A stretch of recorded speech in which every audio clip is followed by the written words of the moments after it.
What's up, everybody? Welcome to another edition of the Love Unscripted Podcast. I'm your host, Joseph Wilson, and thank you guys for tuning back in.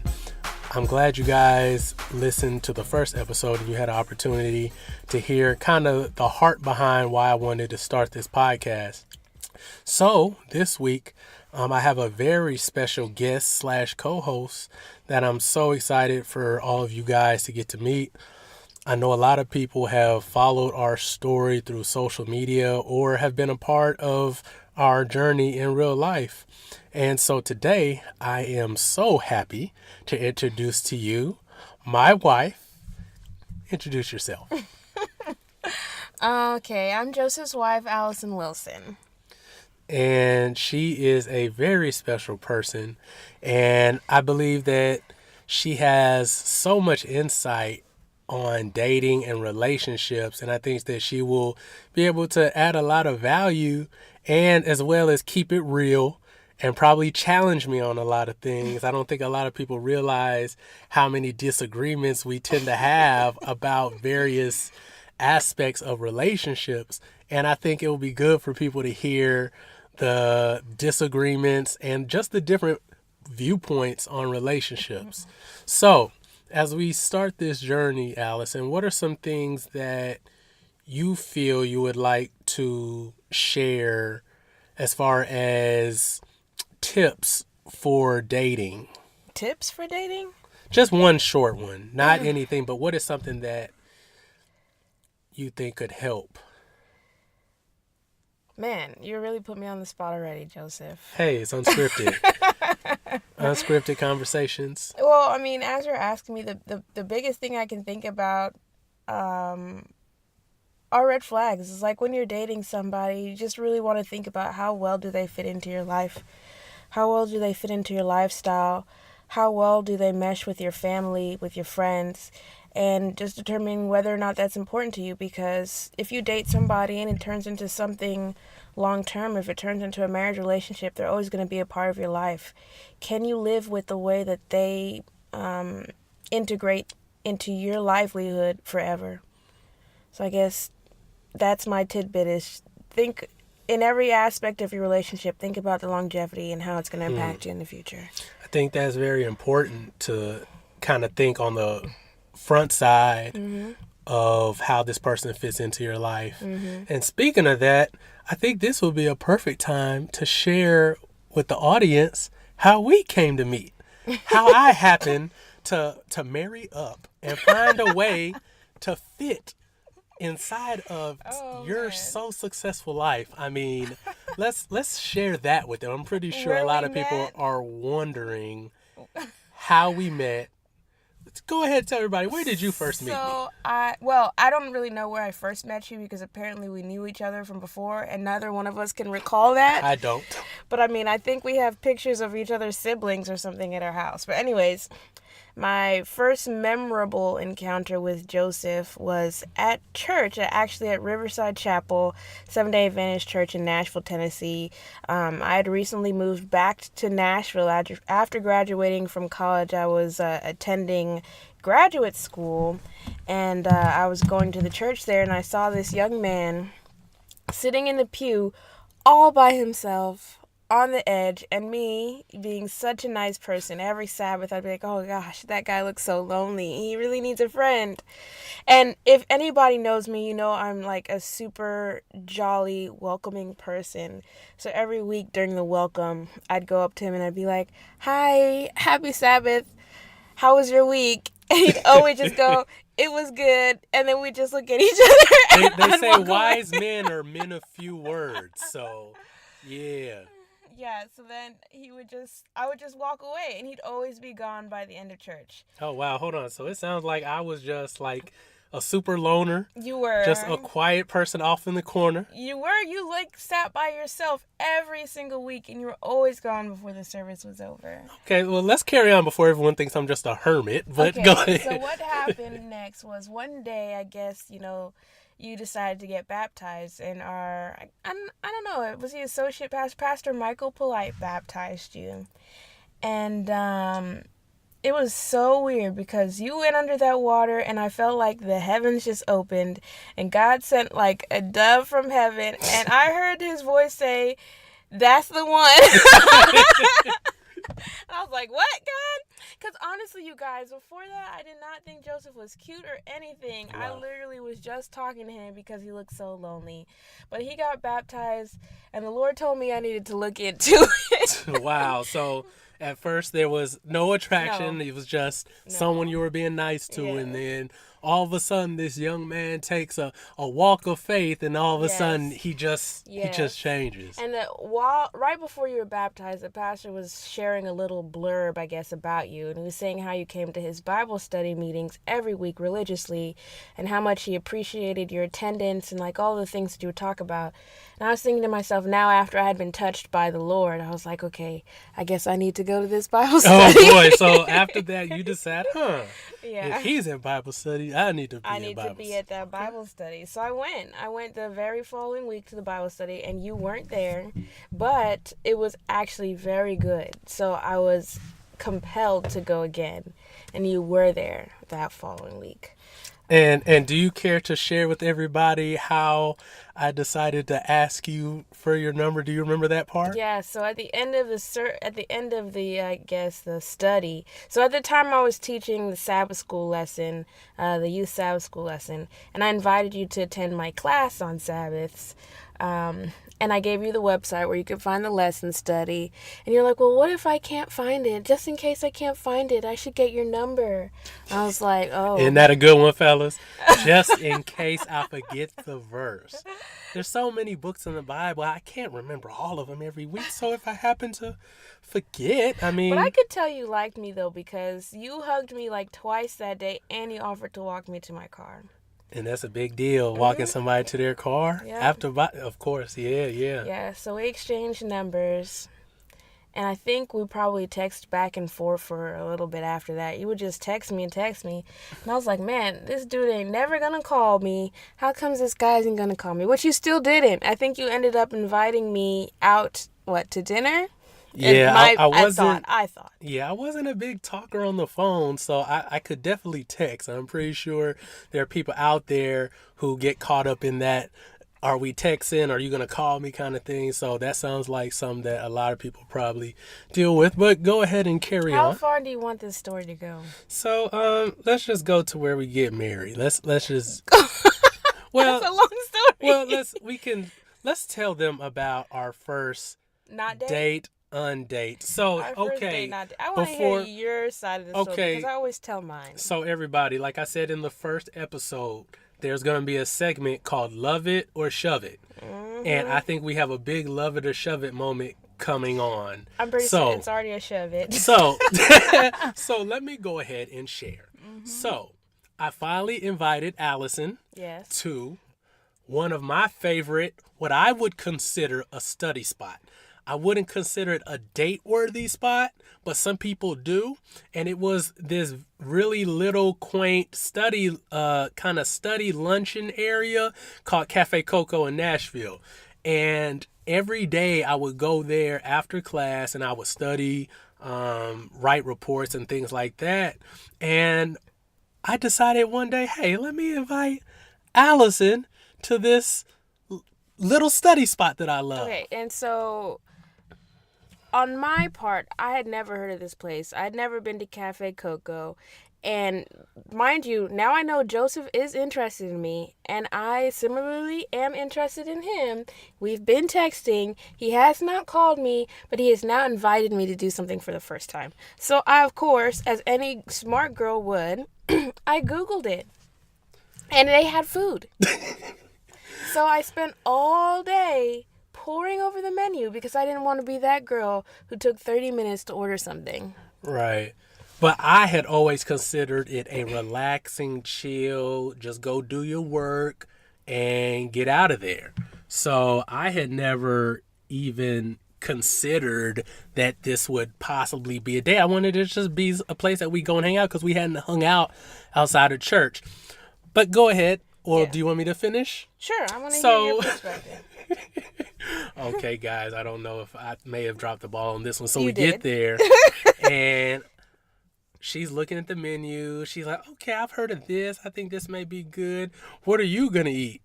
And I think the words that will forever be stuck in her head, I said, no, I'm good. I'm not eating anything.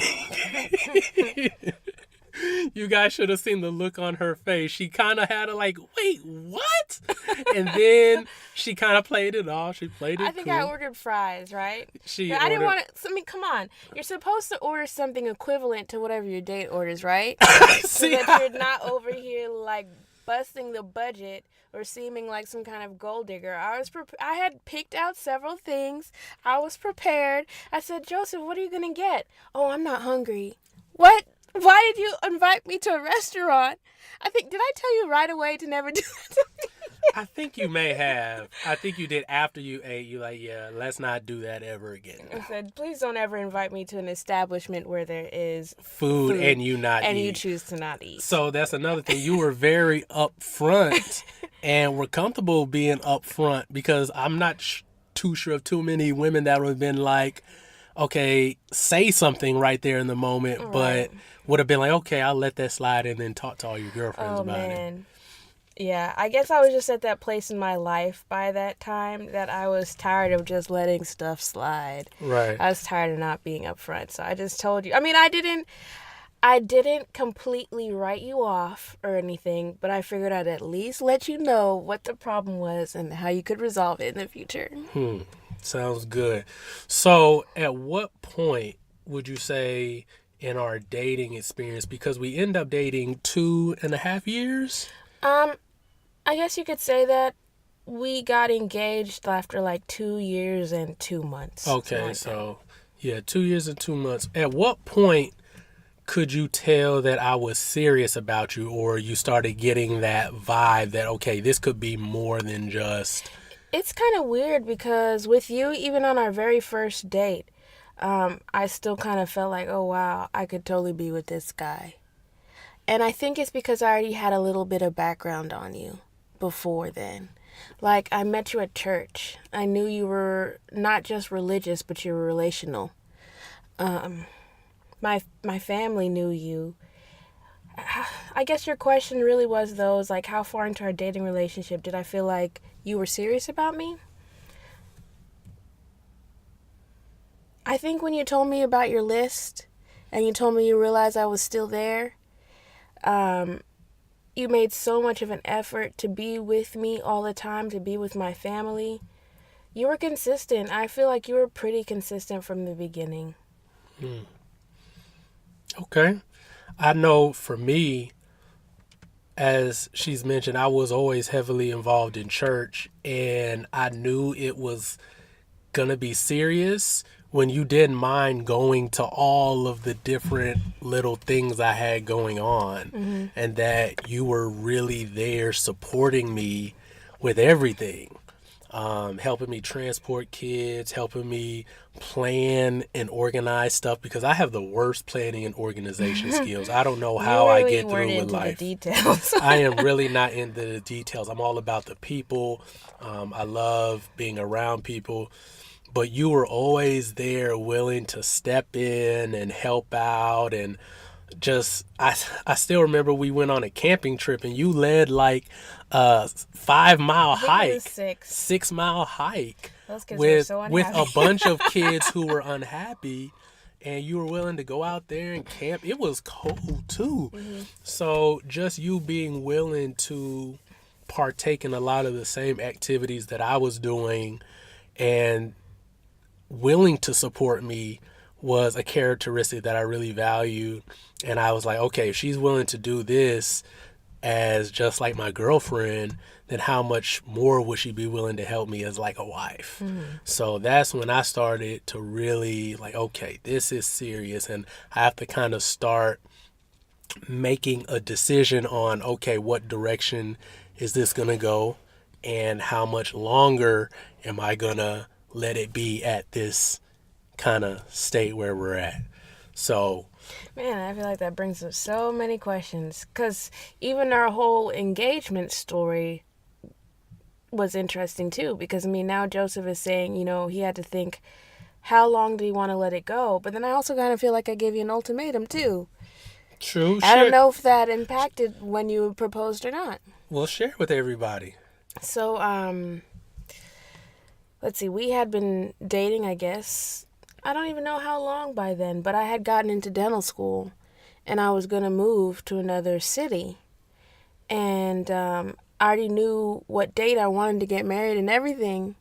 And I told Joseph, we weren't engaged or at the time, but I told Joseph, if I move and we're not engaged, we're not married. And said, that's on you. Right. So what she was saying was, I'm about to move, and if there's no real commitment between now and then she can't guarantee or can't even wait to see what happens. And I think that also is a big thing in relationships, especially once they get to that serious point right between where you've been dating a while and now the question is, what's the next step? Is, okay, are people going to just let it drag on? Or is someone going to say, okay, this is my line. Right. What are we doing? Right. Are we going further, or is this where it ends? And I think that's very important for people to consider. But little did you know. Did you already have the you ring? guys, when this conversation came about, I had already made up in my mind that Allison was soon going to be Miss Wilson. So when she said this, it was kind of almost a little more encouraging that she was like, okay, I'm ready to go to the next step for sure. And little did she know, for almost a year and a few months, I had been working and busting my butt off to buy an engagement ring on my own with no loan, with no payment plan, because I don't want nobody popping up on her at work trying to repossess a ring. I bought a ring cash while I was still in college and working. So I'm sorry, fellas, there's no excuse why you can't do it. What ended up happening was I had to make a lot of sacrifices for that whole year. Instead of us always going out, we started doing a lot more free stuff, a lot more things at the park. But you can be creative. We live in a place where there's a lot of things to do outside, so we just started doing a lot of outdoors and a lot of art and stuff like that. Man, and there were a couple of times when I asked if we could go out and you said no. Yeah. So I was like, baby, let me take you out.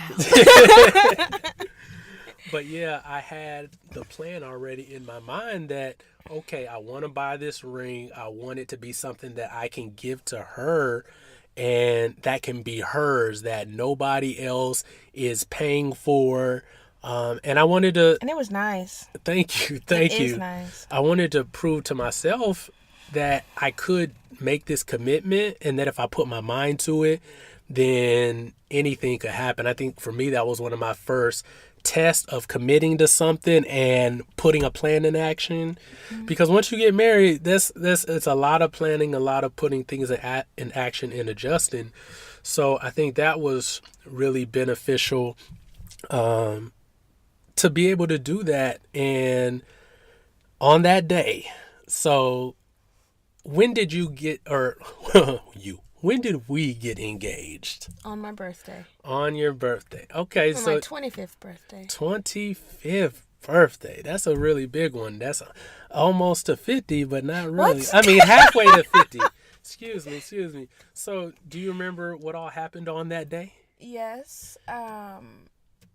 You made an itinerary for my birthday. We were going to go to the park. You'd been talking for ages how we were going to have a painting contest. And then you'd been doing your research. You were going to whoop my behind. So I had been planning this for a while because I had been throwing it out there, right? Yes. Okay. Yes. So we went to Percy Priest Lake, set up our little easels, got our little faux wine and cheese and crackers. Which... Okay, so real quick, this is veggie wine, so it's not real wine, but the wine had like a real cork in it. Like we couldn't even drink it. Like what kind of like fake wine puts a real cork in the bottle? We just had to save that for later. So we had to save it for later. But carry on. We got the easels out. We're about to paint. Yeah, we're painting. And so pretty much I guess the task is what? To look out, see whatever you see, paint that, and then we'll compare and see who wins. So I just painted, the lake and the forest behind it. And then you painted for a long time. Okay, here's another thing. I'm an aspiring artist. Back then, I wasn't even aspiring. I just drew and was trying to keep up with this woman, because if you know Allison, she has amazing art talent. And I'm just over here trying to make stick figures. And so I was painting and trying to put this "Will You Marry Me" picture together. And here's another little funny thing. We're out at the park, so people are walking by, and my back is to Allison. No, excuse me. Allison is in front of me, so she can't see what I'm trying to paint. But on my palette, I have all the different colors that would normally go with a water scene. And as I'm painting, I already have "Will You" on canvas. And I hear people walking, and I start hearing some rustling, and I look back, and this woman reads what I have. She doesn't say it out loud, but she starts getting all giddy. And it's like, oh my goodness, oh my God. And her husband, thank God he was there. He was like, no, come on. He just scooted her along and gave me the thumbs up sign. I didn't even see that. And luckily, they didn't ruin it, because that would have been bad and kind of awkward. But yes, and go ahead. Okay, so then we were supposed to explain our pictures before we revealed them to each other. So, I don't know what I said. I said I looked out, I saw the water, it was beautiful, there was trees, blah, blah, blah, blah, blah, painted it. Here we go. And Joseph, do you remember what you said? It was a lot. I had planned it out, but I told her that the reason I wanted us to paint by a lake is because I want our love to be as vast and as deep as the lake is, and as endless, because the lake where we were at, you couldn't see the end of it. All you saw was water for miles and miles, and I wanted that to be symbolic of our love. And as I'm talking and I'm about to flip over my painting, it says, "Will you marry me?" And I'm pulling out the ring with my other hand, and by this time she's tearing up and starting to hyperventilate and bawling and just like, oh my goodness. It was a beautiful moment. And then I got down on one knee and I looked her in her eye. I said, "Allison, I love you deeply, and I'd be honored to have you as my wife. Will you marry me?" And she said yes. So, and then what we did next, I thought was I had planned out, and I really wanted this to be a part of our engagement kind of ritual. And I took us down to the water's edge, and we found the biggest rock that we could possibly lift. And I told her that I wanted this rock to symbolize all the troubles, all the pain that we could ever possibly face. And that before we even get into this relationship, I want us to go ahead, give it to God, and toss it at the bottom of the water in the ocean to where it could never be found and we could not swim down and pick it back up. And we found one, and we tossed it in together because it was a pretty big rock. None of us could have done it by ourselves, but it was one that we had to pick up together, and we threw it in there. And after that, we got back in the car. We went home. Since it was her birthday, we had a nice cake for her waiting. Yeah. My family was there. Her family was there. And the festivities began. And the rest is history from there. We end up getting engaged on her birthday, but we end up getting married on my birthday. On my 25th birthday later that year. So I'm pretty sure we'll talk more about that as the podcast goes on. But we just wanted to share a little bit with you guys about us. Some things that we just wanted you to get a picture of who we are. We didn't just want to be people who come up here telling everybody how to love and what to do, but just to facilitate conversation about relationships, because I really don't believe millennials are talking enough about it. We're real observant. We saw what our parents did and what their parents did, and a lot of us don't like what we saw, but we're also looking at our own generation, and things are completely different than like the advice our parents gave us isn't really applicable or as applicable as we would like it to be. So I think having conversations with other millennials and talking to people who are in relationships and having success at it should be able to help other people. And Right. just to get some of these ideas and topics out there to be a positive source of information that people can go to try to make some changes in their own relationship. Right. So we're going to keep this up. How was it? It was great. Good. Had And fun. good. I wanted you guys to be able to hear a little bit from us, just to hear our story, as we look forward to hearing from so many of you guys' story. So we're going to go ahead and wrap up. We thank you guys for tuning in. This is the Love Unscripted Podcast. Don't forget to go subscribe on iTunes and Google Play, as well as check out the Love Unscripted Facebook page, where we will post content and questions, and I'd we'd love like to hear your comments. we'd love to hear from you guys. So thank you guys again for tuning in. We'll see you guys next time. Have a good one.